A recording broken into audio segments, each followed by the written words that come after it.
noticia en profundidad. Qué placer acompañarles. Soy Tatiana Pérez, les saludo desde nuestra sede central en Caracas, en Venezuela. A partir de este momento, en la próxima hora, tenemos 3 temas que son noticia. Primero, como siempre, desplegados en titulares. Aquí están, en Noticia Ecuador, un informe de la Policía Antinarcóticos de 145 páginas filtrado a la prensa.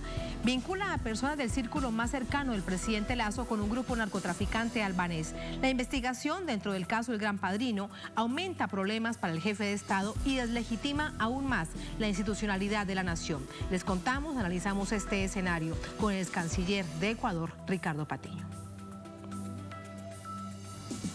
En Noticia Haití, una figura conocida tras el magnicidio del presidente Jovenel Moïse fue detenida este martes. Se trata de Antonio Intriago, venezolano radicado en Estados Unidos, dueño de una empresa de seguridad, acusado de ser parte de la conspiración para cometer este crimen. Fue detenido en la Florida. Nos preguntamos, ¿se logrará saber quién dio la orden de este magnicidio? Lo veremos. En Noticia Colombia, extraña que en esta nación se marche para acompañar reformas propuestas por un gobierno. Eso es lo que sucedió este martes en gran parte del país tras el llamado del presidente Gustavo Petro a conocer en detalle la reforma a la salud y pensional que promete un cambio estructural al modelo establecido. Les contamos. En Noticia Casi comienza. Bienvenidos, bienvenidas.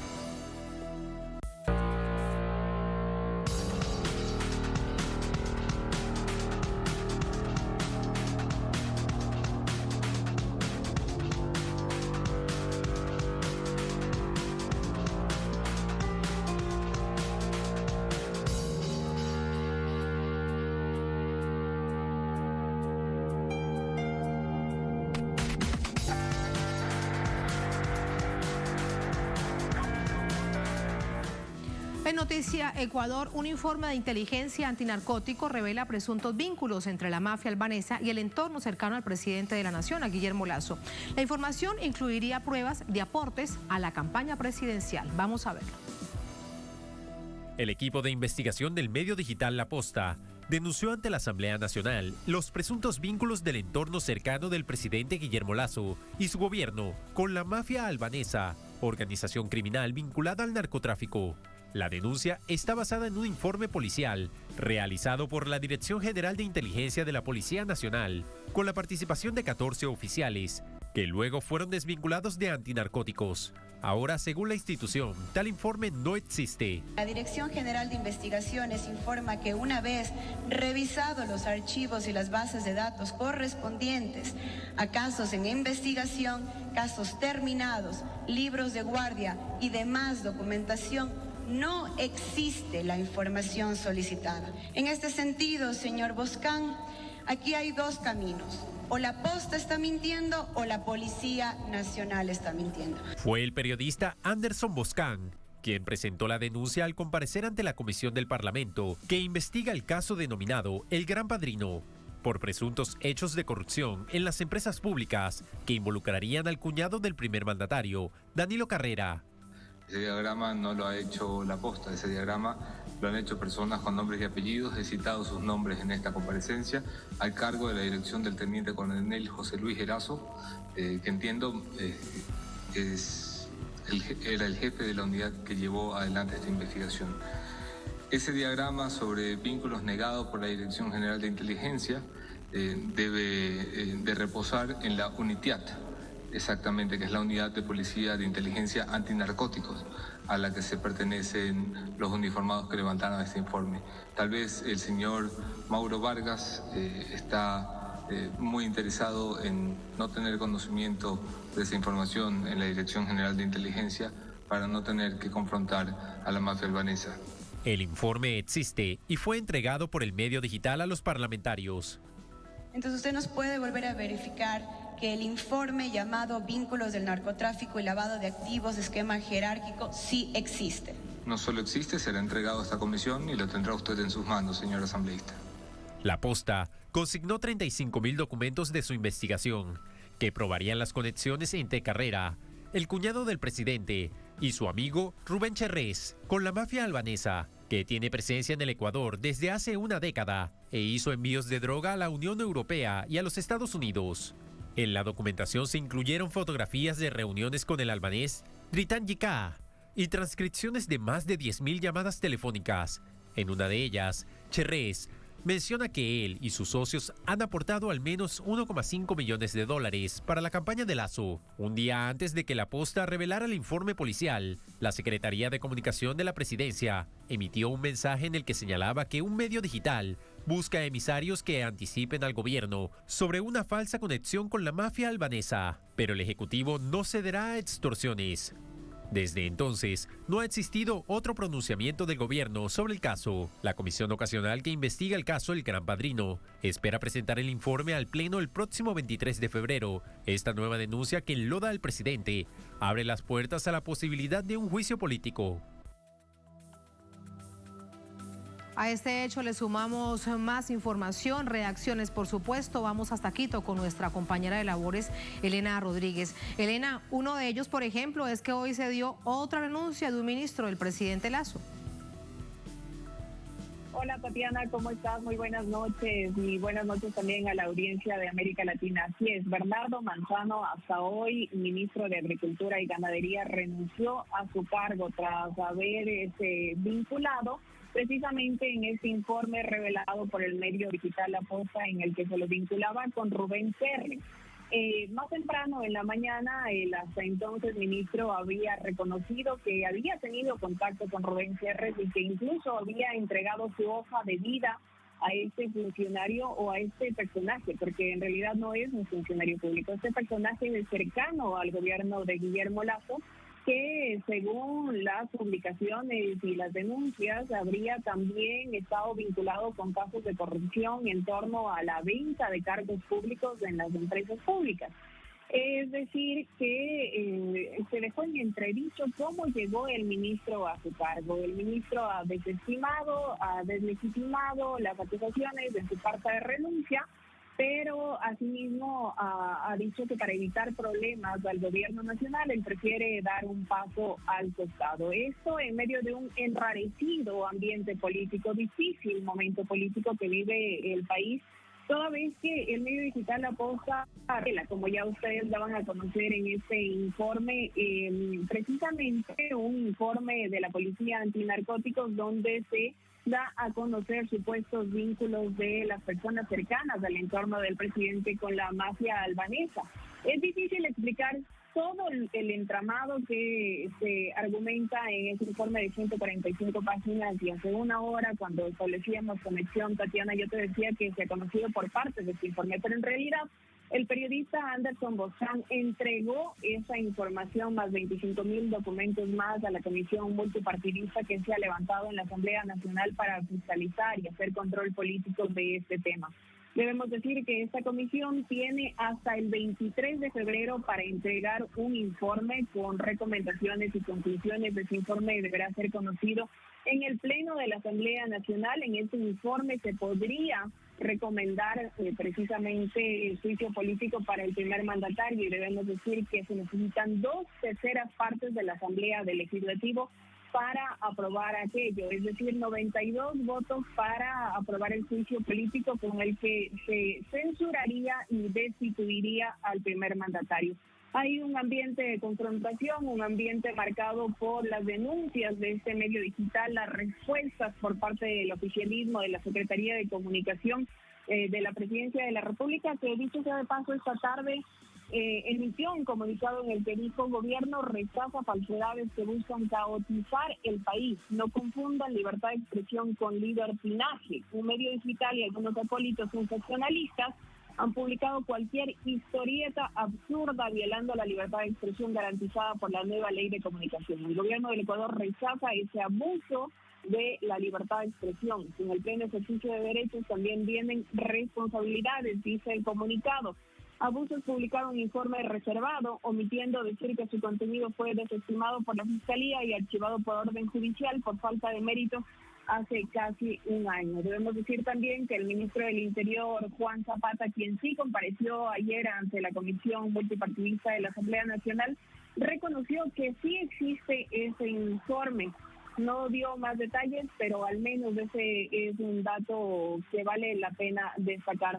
También mencionarles que para entender la gravedad de la denuncia formulada por este informe de la Policía Antinarcóticos, debemos decir que hay un vínculo entre Rubén Cherres, al menos de eso dice la información, un personaje cercano al gobierno con la mafia albanesa, que se habría entregado $1,5 millones en la campaña del hoy presidente Guillermo Lasso para la compra de gorras y mascarillas, y que según el informe policial, Rubén Cherres es un personaje muy cercano a Danilo Carrera. Danilo Carrera es cuñado del presidente Guillermo Lasso. Hay reacciones de los movimientos sociales, de las agrupaciones políticas, por ejemplo, la Federación de Estudiantes Universitarios del Ecuador llamó a renunciar al primer mandatario. Caso contrario, ha pedido a la Asamblea que active los mecanismos constitucionales establecidos en la Carta Magna como el juicio político. ¿Cuál va a ser el desenlace de todo esto? Todavía en Ecuador no lo sabemos. Probablemente el 23 de febrero, cuando la comisión entregue el informe, tendremos un panorama más claro. No lo sabemos por ahora. Lo cierto es, como bien lo dices, Elena, es un panorama muy complejo, difícil de explicar. Te despedimos y vamos a pedirle aquí a alguien que se encuentra en el estudio, pues que nos ayude a tratar de desenmarañarlo. Gracias, Elena, muy buenas noches. Buenas noches. Muy buenas noches. Para ello nos acompaña el doctor Ricardo Patiño, ex canciller del Ecuador, es dirigente del Movimiento de la Revolución Ciudadana. Doctor Patiño, bienvenido, ¿cómo está? ¿Cómo está? Buenas noches, gracias por la invitación. A usted muchísimas gracias. En todo esto que está sucediendo, que además va tan rápido, que pasan tantas cosas, enmarcado en el Gran Padrino, el Gran Informe, el caso Encuentros, alguien lo encontrará de distintas formas, pero decirles, por ejemplo, en esta oportunidad, que si eso encuentran, pues es todo exactamente lo mismo. Si le parece, comencemos por lo que ha sucedido hoy. Este informe de la policía. Lo cierto hasta ahora es que ese informe sí existe, que tiene 145 páginas. ¿Qué cree usted que está pasando en este caso? Bueno, lo que pasa en el Ecuador es algo que nunca había sucedido en la historia política de nuestro país. Un caso de corrupción en el más alto nivel, involucradas las personas más cercanas al presidente de la República. Pensemos que se comenta, digamos, que Danilo Carrera es el cuñado del presidente, pero quien no sabe hacia afuera no podrá entender la repercusión que eso tiene. No es cualquier cuñado, es el mentor económico, es el mentor político, es quien lo llevó a ser empleado del Banco de Guayaquil cuando este señor Lasso no había terminado incluso la secundaria o la había terminado recién, y lo convirtió en lo que después llegó a ser, digamos, el dueño del banco junto con su cuñado. No es cualquier cuñado, que además lo acompaña a las visitas oficiales a los Estados Unidos con el presidente Biden, que estuvo él, no es cualquier persona, y él aparece involucrado. Si no fuera así, él tendrá que desmentirlo, con dos personajes, el señor Cherres y el señor Luque. Cherres, amigo íntimo del cuñado del presidente, y Luque, vicepresidente del Banco de Guayaquil. No olvidemos que Guillermo Lasso es el dueño del Banco de Guayaquil. Esta gente, el señor Luque fue designado por el presidente de la República, apenas se posesionó, como el presidente de todas las empresas públicas, de la empresa que administra las empresas públicas, y él presidía todas las empresas públicas en donde se mueven millones y millones de dólares. Que allí hay también un escándalo por las listas que habían para nombrar cargos en las empresas públicas del Estado. Así es, y así comenzó la denuncia.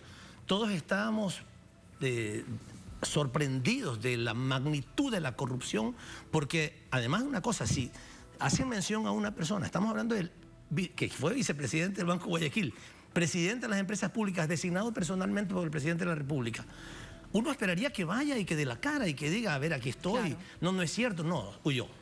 Igual Cherres huyó. Sí, todos ellos involucrados en eso. ¿Y el presidente les dio tiempo para que huyeran, bueno, doctor Patiño?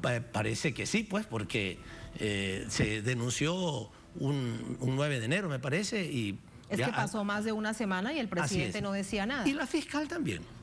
Hay que hablar también de ese tema. Pero en todo caso, después, ahora la sorpresa ya es mucho mayor, porque cuando aparece la información sobre este informe, es el informe de inteligencia de la Policía de Antinarcóticos, no es cualquier informe. Y ese informe, es importante señalar las fechas, comienza a elaborarse, comienza a investigarse el tema en mayo del 2021, cuando llega Lasso a la presidencia, y termina de elaborarse en enero del 22.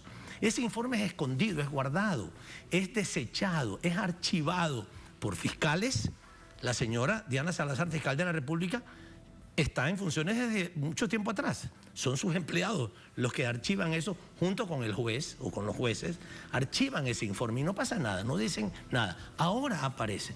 Pero ese informe se terminó de elaborar en enero del 22, de tal manera que... Ha pasado un año. Ha pasado un año desde que se terminó, pero... la información dice claramente que ese informe no lo hizo solamente inteligencia policial antinarcóticos, sino que lo hicieron con la embajada de los Estados Unidos. Estados Unidos también sabía de esto, el gobierno de los Estados Unidos sabía eso, y sin embargo ha estado aupando, ha estado apoyando al gobierno de Guillermo Lasso, a pesar de que sabía de quién estamos hablando. Esa es la realidad. Y en ese informe, recordando todo esto, es cuando aparecen, ¿recuerda usted la historia de los narcogenerales? Así que es. La Embajada de Estados Unidos dice que les deben quitar la visa porque tienen vínculos directos con el narcotráfico. De esa lista, de esos nombres, realmente hasta ahora no se ha sabido quiénes son, salvo algunas informaciones que se filtraron, pero nada de manera oficial. Eso también estaba en ese informe, porque eso es de hace más de un año y medio. No lo sabemos, no hemos visto el informe, pero estoy seguro que están ahí, porque también la Embajada de los Estados Unidos no dice por qué, pero dice los narcogenerales, dice, y lo dicen oficialmente, hay narcogenerales en el Ecuador, sí. Y nosotros le vamos a quitar la visa, y le quitó la visa a algunos narcogenerales. Esta es la realidad que lamentablemente vive nuestro país después del desastre que tanto el gobierno de Moreno como Lasso han convertido al Ecuador, la desinstitucionalización, la falta de moral, de ética para todo, la destrucción de un país que marchaba, que funcionaba, que crecía, que progresaba, en donde había equidad en el gobierno de Rafael Correa, y lo han destruido en estos 6 años. Por eso los resultados ya de las elecciones del domingo anterior, que si quieres en algún rato lo comentamos luego, Tatiana, que dan un triunfo tan impresionante, el pueblo le da un triunfo a lo que se llama el correísmo en el Ecuador, porque ya se han dado cuenta, creo, perfectamente de qué tipo de gobierno estamos viviendo en estas 2 últimas ocasiones y qué tipo de gobiernos teníamos antes. De todo esto hablamos, pero no quiero cerrar este capítulo de este informe de la policía, que sí existe, preguntándole 2 cosas. Y una de ellas es, ¿por qué ahora se ha filtrado este informe de manera parcial a la prensa? ¿Por qué cree usted? No lo sé. Y la otra pregunta, sí, que sin duda va unida, es ¿quién filtró ese informe a la prensa? Sí, no lo sabemos. Y ahí tendríamos que comenzar a imaginarnos algunas cosas. Una de ellas es que tal vez el gobierno de los Estados Unidos, que ha estado protegiendo al gobierno de Lasso durante todo este tiempo, ya se da cuenta de que no tiene razón para protegerlo, que no lo puede proteger más. Porque no olvidemos que ese informe fue hecho con la Embajada de los Estados Unidos, ¿ya? Eso es clarísimo y lo sabemos todos quienes hemos manejado. Yo he sido ministro de Defensa y sabemos la influencia, la incidencia que tienen los Estados Unidos en estos temas. De tal manera que yo me atrevo a pensar que tal vez le están dando una lección a Lasso y le están diciendo, no queremos que siga siendo amigo de China. No queremos que firmes el acuerdo de libre comercio, porque Lasso quiere firmar un acuerdo de libre comercio con China. Sí. Y en este momento Estados Unidos lo ha hecho con claridad en octubre del año pasado en su agenda de seguridad nacional.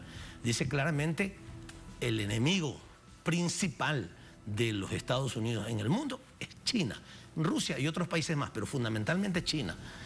De tal manera que mi impresión es que los Estados Unidos ya está mandando un mensaje o ha decidido ya no seguirlo apoyando a Lasso. O le ha soltado la mano, porque entonces aquí viene también otra pregunta que es clave. En este nivel de crisis política, los mayores aliados políticos del presidente Lasso le han dado la espalda. En el Congreso, en la Asamblea Legislativa, no cuenta con mayorías. Hay bancadas que también le han dado la espalda. Uno se pregunta, se lo pregunto por supuesto, doctor Patiño, ¿quién sostiene entonces en este momento al gobierno del presidente Lasso? Si ya también la embajada, el gobierno de Estados Unidos también le ha soltado la mano. Mira, yo creo que ahora ya prácticamente nadie lo sostiene. Y lo más importante es el proceso electoral. O sea, lo que pasó el domingo de la semana pasada es lo más importante, porque hasta ahora, aunque no tenía mayoría, y no tiene mayoría desde el primer día, la Asamblea Ecuatoriana tiene 137 asambleístas y Guillermo Lasso obtuvo 12 asambleístas, o sea, ni siquiera el 10%. Y allí hizo algunos amarres para conseguir algo y tenía 37 asambleístas, nunca ha podido tener mayoría, pero luego lamentablemente hizo acuerdos con algunos otros partidos políticos y tuvo una mayoría básica, pero ya hace aproximadamente un año está sin una mayoría en la Asamblea. No tiene ese respaldo, no tiene el respaldo de la ciudadanía y ahora con las elecciones que quedó clarito, porque su principal carta era una consulta popular en donde él quería obtener el sí para nombrar prácticamente con sus propias decisión a las principales autoridades de control del país y el pueblo le dijo no a todas las preguntas, incluso a una pregunta que era más o menos como decirle, ¿quiere usted a su mamá? Y el pueblo le dijo no, es decir, porque era tan evidente que estaba haciendo una trampa, lo que estaba diciendo se permitiría que se extraditen a ecuatorianos perseguidos por crimen transnacional organizado. Y el pueblo le dijo no, porque ya no se le cree, nadie le cree a Lasso. Entonces yo creo que con eso queda claro que ahorita ya nadie lo sostiene. No sabemos cuánto tiempo podría durar en el gobierno porque sinceramente no tiene apoyo político, no tiene apoyo de la sociedad, no tiene incluso los medios de comunicación que lo llevaron al poder porque lo llevaron, ya tienen vergüenza. Claro, porque actuaron como operadores políticos. Así es. Y lo siguen haciendo, entre otras cosas. Y lo siguen haciendo, algunos todavía siguen insistiendo, pero ya se nota que no tienen argumentos, ya están caídos. Porque le dice, incluso le recomienda al presidente Lasso, por favor, salga, vaya a explicar, algo está pasando. No puede ser que usted siga en esas condiciones, pero ya es con desesperación, que le dicen, defiéndase. Y con desesperación cometen más errores, doctor Patiño, lo que hemos visto esta semana. Sí, El hecho, por ejemplo, de no haber ido a la Asamblea Legislativa, ¿cómo lo ve usted? Bueno, es una clara demostración de que no quiere enfrentar las cosas.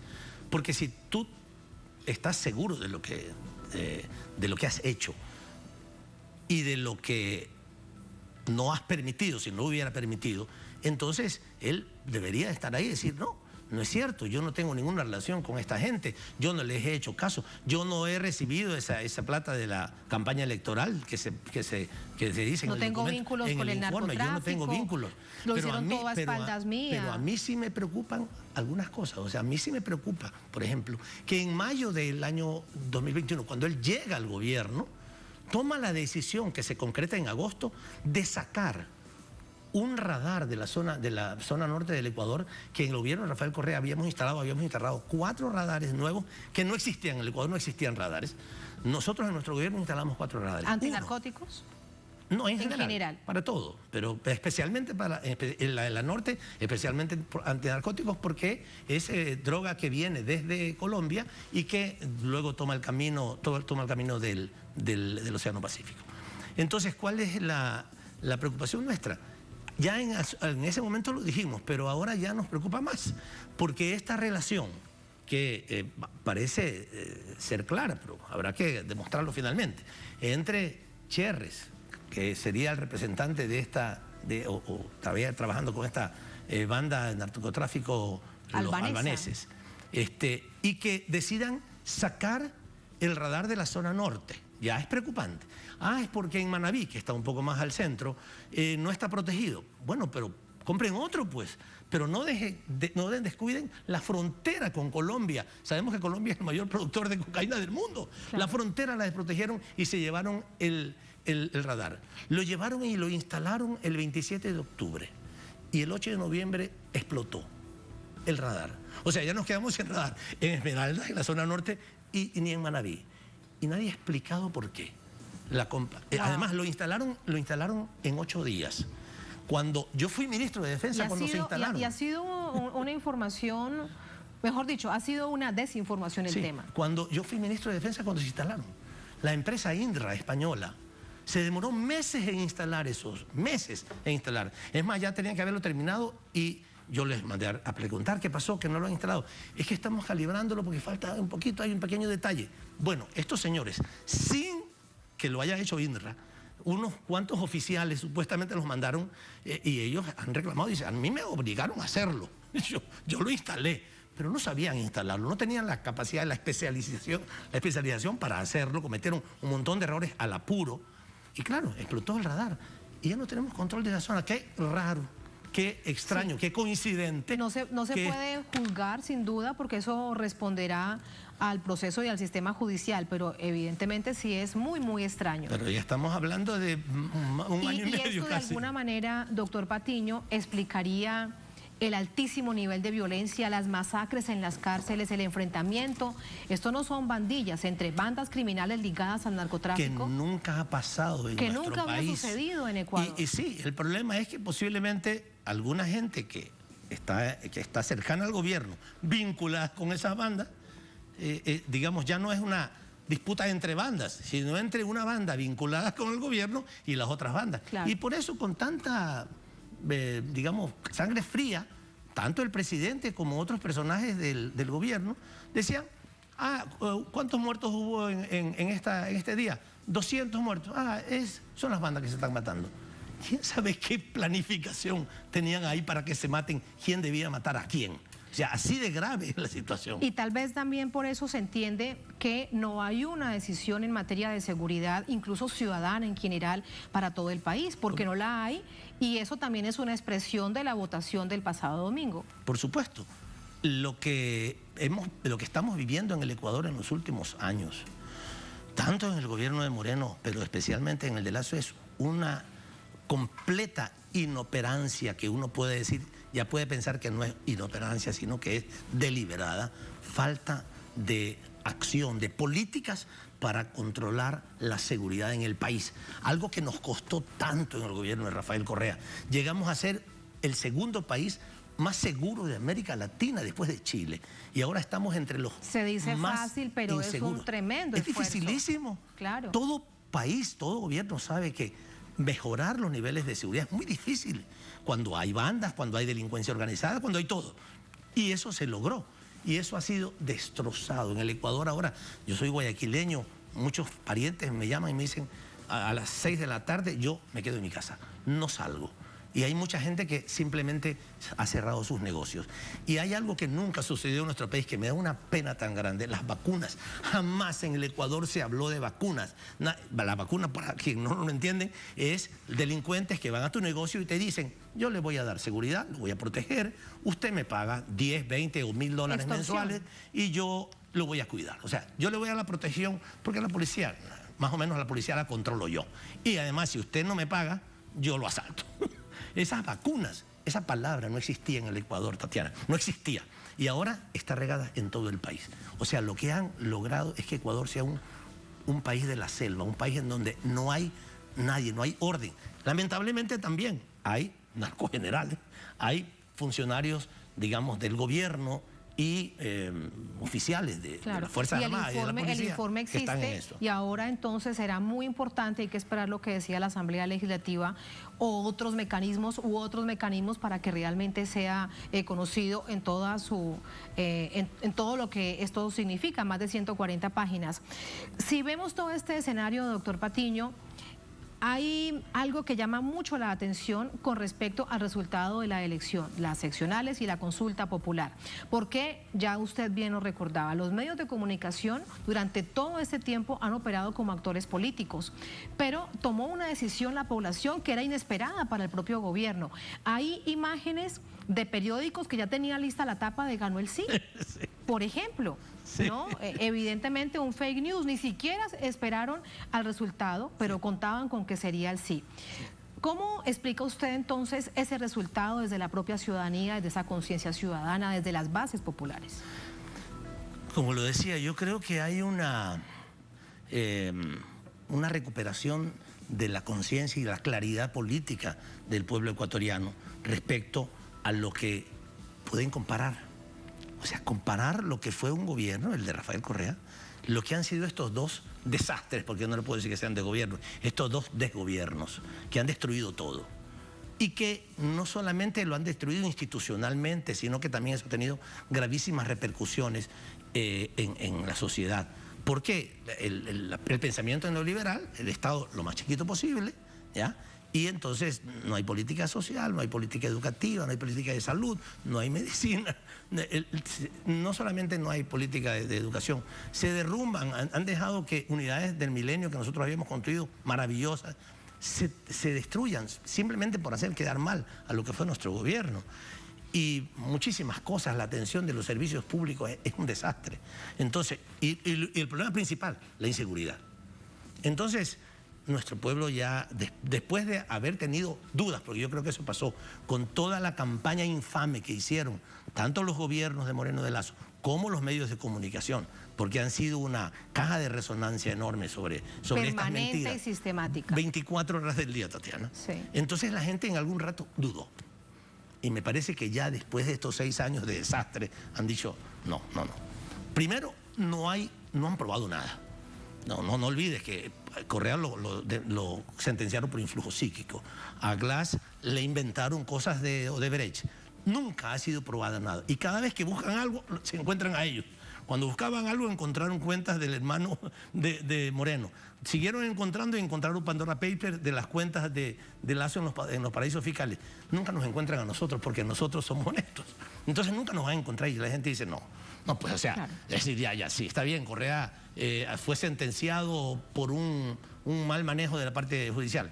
Pero pues si aunque sea un centavito le encuentran mal habido, ya podemos entender entonces que es culpable. No han podido hacerlo. Entonces, y además comparas el país que teníamos con el desastre que tenemos. Con el desastre, y la gente con esta ahora, crisis tan impresionante que hay ahora, doctor Patiño. Así es. Sí, y aquí además, usted en este escenario, como buen conocedor de su país, además usted también directamente ha sido una víctima de todo esto que ha pasado. Usted sigue, por ejemplo, en el exilio en México. Hay una intención desde la Asamblea Legislativa para que ustedes puedan regresar al país, pero es un momento de muchísima crisis. Así que, ¿qué escenarios ve usted constitucionales? Algunos expertos hablan de juicio político, de muerte cruzada, de la renuncia propia del presidente de la Nación. ¿Qué escenarios vislumbra usted? Todas esas pueden producirse. Yo no sé si este señor esté dispuesto a renunciar. Parece que no, está aferrado ahí, ¿no? Dice insistentemente que ahora va a cambiar. Ahora llama a la gente, llama a los partidos políticos, a quienes nos llamó narcotraficantes, terroristas, de todo, que nos llamó así. Ahora quiero un diálogo, quiero escucharlos, quiero hablar con ustedes, ¿no? Yo creo que está ya un poco confundido desde el punto de vista mental, ¿no? Porque no puede ser que yo te diga hoy te odio y mañana te digo ahora te amo, ¿no? Es lo que está haciendo él, ¿no? Ha dicho de todo y ahora llama a todos a que vayan a conversar con él. Entonces no pero creo también que es muy sintomático porque ni un solo partido de los que llamó le han dicho que sí. Todos han dicho no. Ninguno. No yo creo que posibilidad de diálogo. Ni sus aliados más cercanos. Es más, todos están renunciando. Unos que huyeron y ahorita todos están los ministros que, es decir, están evidente que es cierta la información que todas las personas que han estado, que los vinculan, se van. Si uno tiene seguridad de lo suyo, no se va. Y dice, aquí estoy, y defiende su posición. Pero la otra alternativa es que la Asamblea haga o un juicio político o pida también la salida del presidente. Hay el artículo 129 y 130 de la Constitución que establecen esas posibles dos salidas. Una de ellas requiere un informe favorable de la Corte Constitucional, que es una corte puesta por Moreno y por Lazo, porque ambos hicieron este amarre anteriormente, y otra no lo requiere. Otra alternativa también es recoger firmas para una revocatoria, que también esa es una posibilidad que también está en marcha. Que ya marcha. también se ha planteado, pero eso tardaría más tiempo. Eso tardaría más tiempo, requeriría recoger firmas, pero estas de aquí se harían institucionalmente. Son salidas institucionales. Esto es importante decirlo. Cuando nosotros planteamos, y alguna gente dice, son golpistas, no. Hay salidas institucionales en todo país del mundo. Incluso es perfectamente normal que un presidente, un primer ministro, que está involucrado en actos de corrupción, o incluso que tiene muchas dudas la población sobre él, que no tiene respaldo ciudadano, renuncia. Es razonable que así sea. Y en esta crisis política que en el momento estamos viviendo en el Ecuador, sería perfectamente razonable que lo haga, pero lamentablemente no hay esa disposición de parte del presidente, de tal manera que podría haber por parte de la Asamblea la decisión de hacerlo. Por eso uno sigue preguntándose, pero ¿qué lo sostiene cuando cada vez más hay más hilos sueltos? Por último, doctor Patiño, hay un gran desafío para la Revolución Ciudadana o para el correísmo después de este resultado. Logran la mayoría de prefecturas en las principales ciudades del país, una muy buena participación y además ahora que ya están a punto de comenzar gobernadores o prefectos, alcaldes y otras figuras políticas en este nuevo mapa político. Pero uno dice, en medio de este escenario hay un tremendo desafío también para la Revolución Ciudadana. Sí, es un tremendo desafío porque en este momento se ha logrado recuperar la confianza del pueblo. El pueblo ha votado, ha tomado una decisión. Y es importante que nosotros, así como lo hicimos en el gobierno del 2007 al 2017, también seamos capaces de cumplir adecuadamente con ese pueblo. Que los alcaldes, que los prefectos, que las juntas parroquiales, que en las juntas cantonales, todos ellos trabajen de manera, pero muy articulada con el pueblo para comenzar manteniendo una estrecha relación con la población y con los sectores productivos, etcétera, y al mismo tiempo sean muy eficientes. Son dos temas que tienen que ir a la vez. O sea, el tema político de articulación, de acercamiento popular, de comprensión de lo que la gente necesita y al mismo tiempo con eficiencia para lograr resultados para la gente. Con esto yo creo que tendríamos la posibilidad de recuperar el poder del gobierno para ponerlo al servicio de la gente en el año 2025 y esperamos que así sea. Por lo menos lo que ahora ha sucedido, los resultados electorales que tú reseñabas muy bien, Tatiana, nos indicarían que hay esa posibilidad. No hay que confiarse en que las cosas solitas pasan, no. Eso hay que depende cumplir, de una gran gestión, en un momento muy difícil que sea para el una país. gran gestión, así es, sí. Y afortunadamente el neoliberalismo, digamos, de estos dos gobiernos anteriores y la incapacidad manifiesta de eso también ayuda a que la gente pueda comparar adecuadamente entre lo que es un gobierno popular, ciudadano, patriótico y lo que es un gobierno entregado a un pensamiento infame y neoliberal y entregado también al imperio norteamericano. Hay que decirlo con claridad. Muchísimas gracias, doctor Patiño. Gracias a ti, bienvenido Tatiana. siempre. Muy Muchas amable. gracias. Muy clara la explicación, además. De principio a fin le dimos la vuelta a todo esto que está pasando en Ecuador. Muchas gracias. Gracias a ti. Así vamos a la primera pausa en esta emisión de Es Noticia. Al volver en Noticia, Haití. Una figura conocida tras el magnicidio del presidente Jovenel Moïse fue detenida este martes. Se trata de Antonio Intriago, un venezolano radicado en Estados Unidos, dueño de una empresa de seguridad, acusado de ser parte de la conspiración para cometer este crimen. Fue detenido en la Florida. Nos preguntamos, ¿se logrará saber quién dio la orden de este magnicidio? Vamos a revisarlo al volver. Estamos en Es Noticia.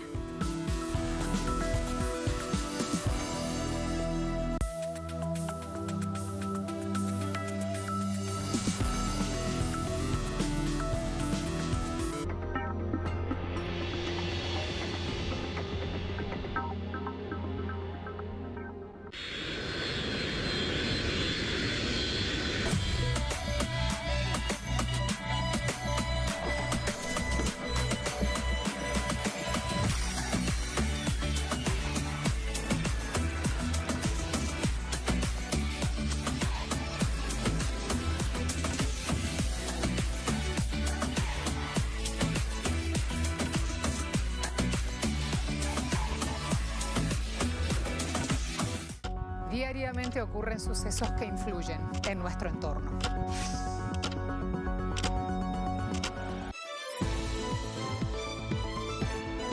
Entérate de las noticias más relevantes de América Latina y el mundo en nuestra agenda diaria.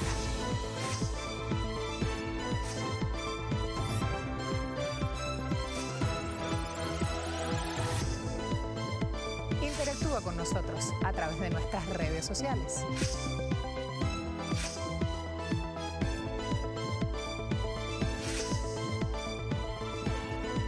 Los esperamos aquí, de lunes a viernes, solo por Telesur.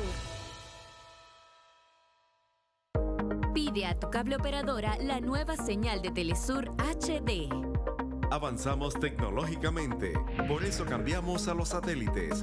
IS-34 para la señal en español, desde Sudamérica, América del Norte y parte de Europa Occidental. IS-14 para la señal inglés y español, desde el sur de Estados Unidos, el Caribe, América Central y Suramérica, porque llegamos a nuevos territorios.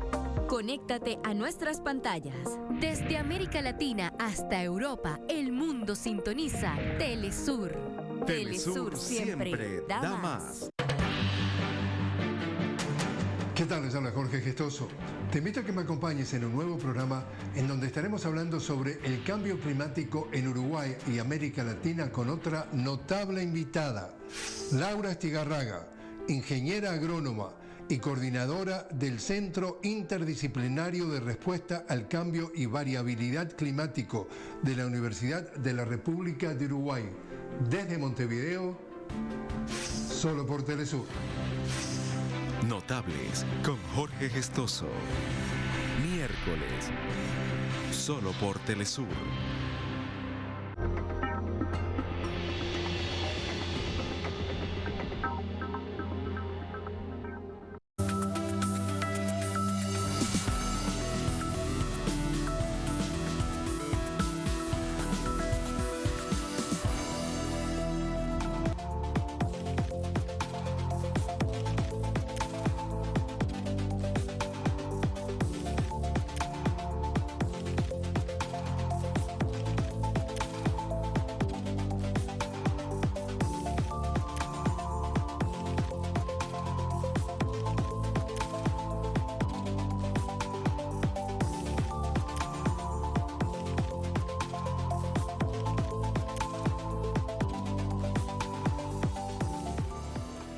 En noticia Haití, un hombre vinculado con el asesinato del presidente Jovenel Moïse fue arrestado en la Florida. Se trata de Antonio Intriago, propietario de una firma de seguridad que presuntamente contrató a más de 20 soldados mercenarios colombianos en retiro para llevar a cabo esta operación de asesinato del presidente Moïse.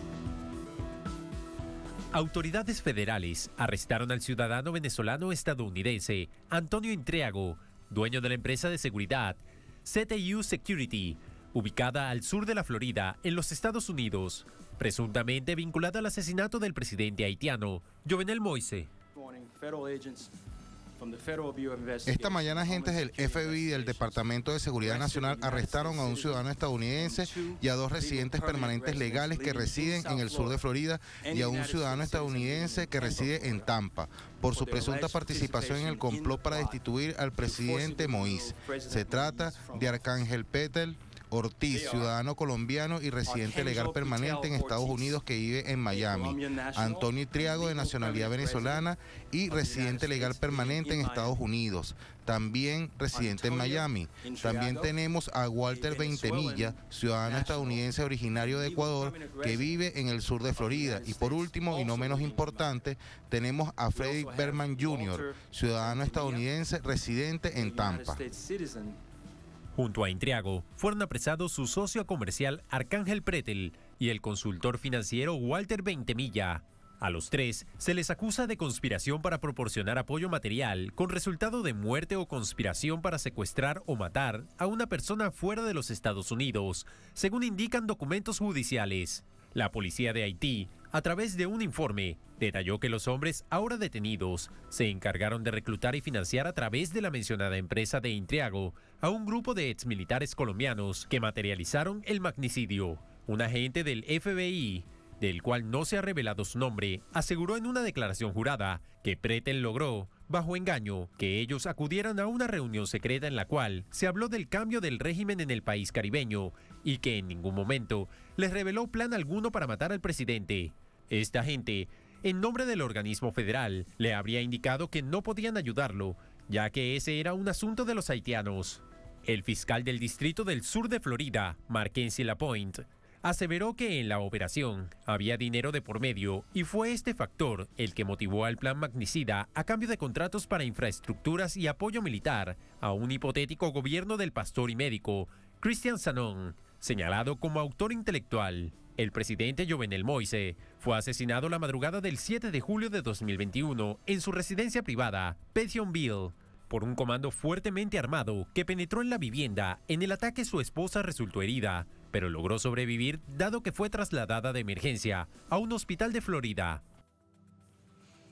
Allí los hechos, importante además recordar ese momento hace casi 2 años. Vamos con el análisis, para ello nos acompaña Henry Boyd Rolín, él es coordinador del Comité Democrático Haitiano en Argentina, nos acompaña desde Córdoba en esta nación del sur del continente. Henry, buenas noches, bienvenido.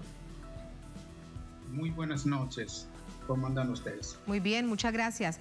Henry, ¿qué significa la captura de esta persona de la que se escuchó desde el momento mismo en que se conoce el magnicidio del presidente Jovenel Moïse, el señor Intriago, y las personas además que también han sido detenidas, más cercanas colaboradoras de esta empresa que él tiene en la Florida, en Estados Unidos, dedicada a asuntos de seguridad?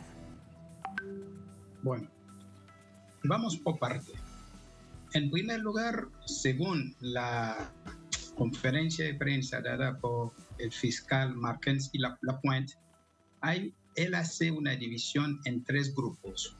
El grupo de planificadores, en este grupo estaría el señor Intriago. Después habla de grupos de financieros, ahí entran el ecuatoriano estadounidense y un ciudadano norteamericano, y un tercer grupo que sería de los operadores, donde entrarían los ex soldados o soldados colombianos. Eso es el planteo del fiscal hoy. Pero hay que recordar que hace algunos días Estados Unidos determinó sacar desde Haití en la cárcel a 4 prisioneros acusados también de participar en el magnicidio del presidente de facto Jovenel Moïse. El resultado final, hay 11 personas detenidas en los Estados Unidos. Ahora vamos a la segunda reflexión. Ellos dicen, según el Mackenzie Lapointe, que esta operación estuvo siendo planificada desde febrero de 2021 y el presidente de facto Jovenel Moïse fue asesinado en julio, al principio, el 7. Entonces, durante 5 meses han podido operar en Estados Unidos todos esos grupos sin que supiera nada el FBI o los servicios de control de seguridad de los Estados Unidos. Es la primera pregunta que hay que hacerse y que el fiscal obviamente no ha abordado. El segundo elemento, el día del asesinato del presidente de facto, habían centenares de personas cuidándolo y no hubo un solo tiro en defensa. Entonces, tampoco ahí aparece algo rarísimo. Incluso, según los informes, el presidente Jovenel Moïse fue asesinado entre las 3 de la madrugada, 4, pero sin embargo llegó un juez para poder hacer los trámites correspondientes que sean a las 5 de la tarde. Son cosas raras. Además, no habló el señor Lapointe hoy, el fiscal, de la detención en Haití del jefe de seguridad del Palacio Nacional, el comandante Dimitri Erard, que estaba encargado de la seguridad del Palacio Nacional, por ende directamente ligada a la seguridad del presidente Moïse, ¿no? Entonces, hay una serie de cosas que no salen claramente en este informe. Entonces, para nosotros se trata de maniobras claras, donde tratan de desligarse, donde el imperialismo trata de desligarse y entregar a algunas personas. Henry, y entre los detenidos, sí. Aquí, Henry, permíteme preguntarte, porque desde el propio sistema judicial lo que uno se pregunta y es que está totalmente amarrado a lo que decida, en este caso, el gobierno de Estados Unidos, el Departamento de Justicia, el Departamento de Estado, y dejan totalmente por fuera a Haití, en medio de su crisis, en medio de todo lo que está viviendo tan complejo el país, pero es que no es un presidente de Estados Unidos, es el presidente de Haití que fue asesinado. Exactamente. Es decir, la pregunta va al blanco. Para explicar esto hay que entender simplemente que Haití es una neocolonia de los Estados Unidos. Eso es simple. ¿Cómo puede ser que hay detenidos en Haití acusados de asesinar al presidente y sin embargo esos detenidos fueron trasladados a los Estados Unidos por orden? Inclusive el juez haitiano a cargo de la instrucción no sabía nada, absolutamente nada del traslado de los prisioneros a Estados Unidos. Entonces, para dar cuenta de algo que no funciona nada en Haití sin la anuencia, sin la decisión de los Estados Unidos.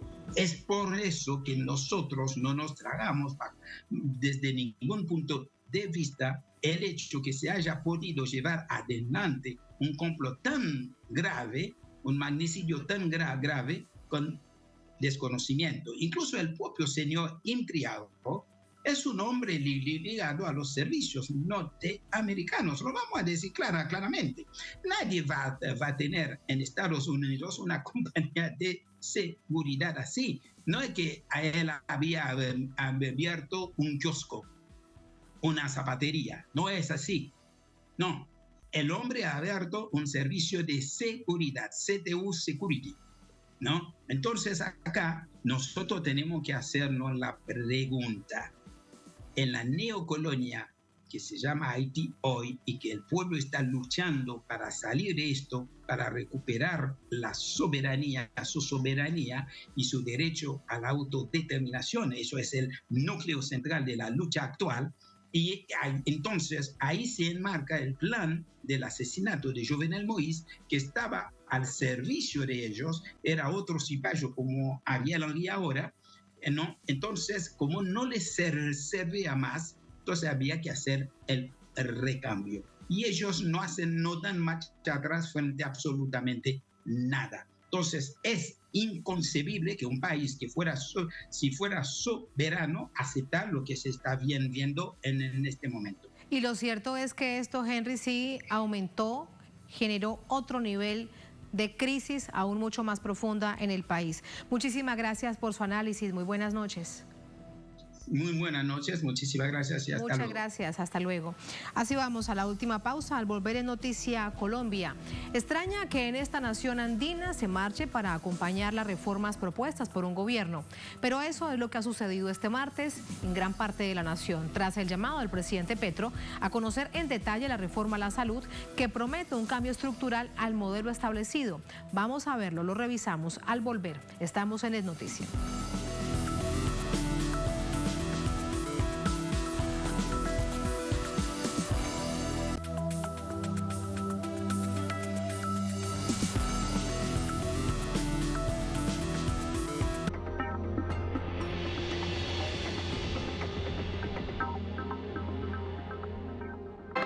Desde el portal web europeo Dailymotion encuentras todo nuestro contenido en vivo, en español e inglés.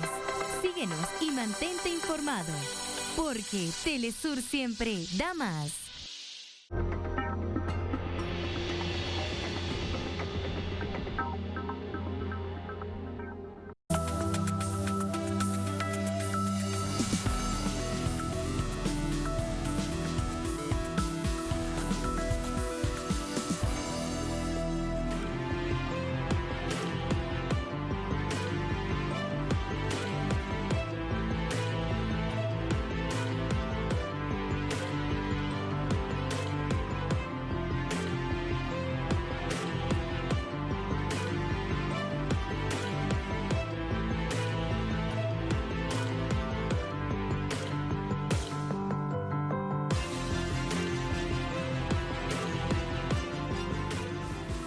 Noticia Colombia, varios sectores se movilizaron para respaldar y apoyar desde las calles reformas sociales que impulsa el gobierno del presidente Petro y que pretende ir terminando con años de inequidad y de desigualdad. Desde Bogotá, nuestro corresponsal Hernán Tobar nos cuenta. Sectores sociales y alternativos se tomaron las calles de las principales ciudades de Colombia con el fin de respaldar las reformas y programas sociales que viene impulsando el gobierno de Gustavo Petro, algunas ya haciendo trámite en el Congreso. La propuesta del presidente Petro es hacer el mayor impacto en beneficio de la población. ¿Sí? No solamente de quienes están en las grandes urbes, sino de toda la población en el campo y en las ciudades que se vean beneficiados de esta reforma. Son 3 propuestas grandes: la de salud, pensión y de trabajo laboral, para que toda la población se beneficie. Si alguna parte, por lo menos la parte obrera en Colombia, se beneficia, toda la sociedad se va a ver beneficiada. La gente necesita salud, educación, pero equitativamente, porque los grandes, los ricos tienen el poder y tienen los grandes capitales. Esa riqueza se necesita repartir entre toda la sociedad. Los cambios generan incertidumbre, pero son valorados positivamente por estos sectores esenciales en la nueva conducción del país y sostienen que beneficiará a la población excluida históricamente, pues pretende romper una permanente desigualdad. Llevamos mucho tiempo en una línea de gobierno que nos enseñó a aguantar hambre. Y el hecho de que veamos posible que de pronto podemos trabajar y podemos estar felices y tranquilos, no lo conseguimos. Venimos de 70, 80 años de guerra. Yo no conocí la paz en Colombia y en este momento la estamos viendo cerca y eso asusta. El gobierno ha denominado esta jornada como el diálogo social, donde el pueblo colombiano defiende la democracia en las calles, que representan esos más de 10 millones de personas que eligieron el modelo de cambio para Colombia y que esperan pueda llegar a sus territorios.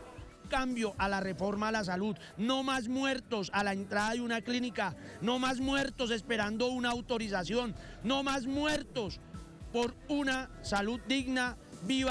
Viva la reforma y las reformas que trae Gustavo Petro. Es el mismo presidente el que nos está convocando, que salgamos a la plaza pública, donde reclamemos los derechos, derecho a la salud, ya que, por ejemplo, en el modelo viejo, en el modelo pasado, eran los ricos los que hacían las normas, las leyes, la ley 100, y ahora tenemos que revertir esas leyes, reformar esa ley, la ley 100, donde se privatizaron, nos vendieron la salud de los colombianos, haciéndolo un negocio. La llegada de los marchantes fue hasta la Plaza de Bolívar, en la capital colombiana, donde esperaban el ingreso a la Plaza de Armas, aledaña al Palacio de Nariño, para iniciar la socialización de la reforma de la salud presentada y radicada el día anterior en un acto protocolario por parte del presidente al Congreso colombiano, que deberá iniciar su discusión en los próximos días. El cambio no es posible sin el pueblo. Hernán Darío Tobar Gaitán, Telesur, Bogotá, Colombia. Así ponemos punto final a esta emisión de Noticia. Un placer como siempre, será hasta mañana. Sigan con nosotros.